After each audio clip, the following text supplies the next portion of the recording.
Iran மீதான America Israel போரினால் ஏற்பட்ட விநியோக இடையூறுகளால் எண்ணெய் சந்தைகள் தத்தளித்து வருகின்றன. அமெரிக்கா மற்றும் இஸ்ரேலின் தாக்குதல்களுக்கு பதிலளிக்கும் விதமாக ஈரான் ஹோர்முஸ் நீரிணையை மூடியது. இதனால் கச்சா எண்ணெய் விலை பீப்பாய்க்கு $100க்கும் அதிகமாக உயர்ந்துள்ளது. உலகின் 1/5 பங்கு எண்ணெய் ஏற்றுமதி நடைபெறும் ஹோர்முஸ் நீரிணையை பாதுகாக்க போர்க்கப்பல்களை நிலைநிறுத்த வேண்டும் என அமெரிக்க அதிபர் டொனால்டு டிரம்ப் அனைத்து நாடுகளுக்கும் அழைப்பு விடுத்தார். ஹோர்முஸ் நீரிணை வழியாக கப்பல்களை விடவில்லை என்றால் தொடர் தாக்குதல் நடத்தப்படும் என்று ட்ரம்ப் எவ்வளவு சொல்லியும் ஈரான் கேட்பதாக இல்லை.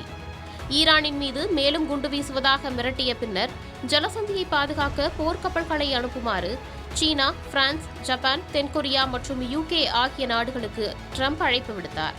அதாவது ஹோர்முஸ் நீரிணை வழியாக எண்ணெய் பெறும் அனைத்து உலக நாடுகளுக்கும் போர்க்கப்பல்களை அனுப்ப வேண்டும் என ட்ரம்ப் அழைப்பு விடுத்தார். மேலும் இதில் பங்கேற்பவர்களுக்கு அமெரிக்கா நிறைய ஆதரவை வழங்கும் என்றும் கூறினார். அதே நேரத்தில் நீரிணையை மீண்டும் திறப்பதில் அமெரிக்காவிற்கு உதவ தவறினால் அந்நாடுகள் மிகவும் மோசமான விளைவுகளை எதிர்கொள்ள நேரிடும் என்று அவர் அச்சுறுத்தினார். இந்நிலையில் ஹார்முஸ் நீரிணையை பாதுகாக்க போர்க்கப்பல்களை அனுப்ப வேண்டும் என்ற ட்ரம்பின் அழைப்பை இதுவரை எந்த நாடும் ஏற்கவில்லை. இதனை திட்டவட்டமாக மறுத்துள்ள சீனா ஹோர்முஸ் நீரிணை ஈரானுக்கு சொந்தமானது என்று குறிப்பிட்டுள்ளது. இதேபோன்று பிரான்ஸை சேர்ந்த 10 கப்பல்கள் அனுப்பி வைக்கப்பட்டதாக வெளியான தகவலுக்கு அந்நாட்டு வெளியுறவுத்துறை மறுப்பு தெரிவித்துள்ளது. மத்திய கிழக்கில் கப்பல்களுக்கு பாதுகாப்பு அளிக்க கடற்படை கப்பல்களை அனுப்ப ஜப்பான் தற்போது திட்டமிடவில்லை என்று அந்நாட்டின் பிரதமர் சானே தகைச்சி தெரிவித்துள்ளார்.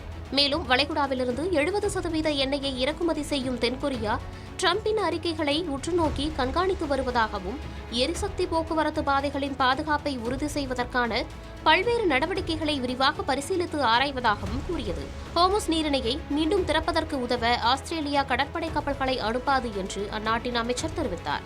இந்நிலையில் ட்ரம்பின் அழைப்பிற்கு எந்த நாடுகளும் இறங்கி வரவில்லை என தெரிகிறது.